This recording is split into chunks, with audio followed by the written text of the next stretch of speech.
নমস্কার বন্ধুরা, সবাই কেমন আছেন? ছোট্ট টিমের জন্য সবার কাছে হাজির হলাম। গেছিলাম পুরী, তারই একটু সুন্দর মুহূর্ত সবার সঙ্গে তুলে ধরছি। সমুদ্রের উত্তাল ঢেউ সঙ্গে এবং সমুদ্র থেকে তুলে আনা যে নৌকা করে মাছ, এখানে সামনে বিক্রি হচ্ছে শাক এবং তার সাথে আমি মনে করি ওই জন্য করি না তার বাবার সেখানটা হেভি লাগছে। মানুষকে নিয়ে চলো। সবাই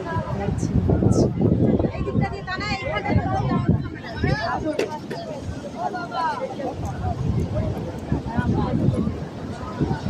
আসবো পুরি আসবো কোথা দিয়ে হয়ে যাবে।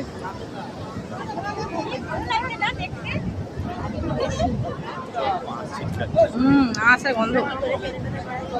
ই মাছ, খৈরি মাছ। মানু দিদি, এখানে বিশাল দাম, এখানে দরদাম করা লস।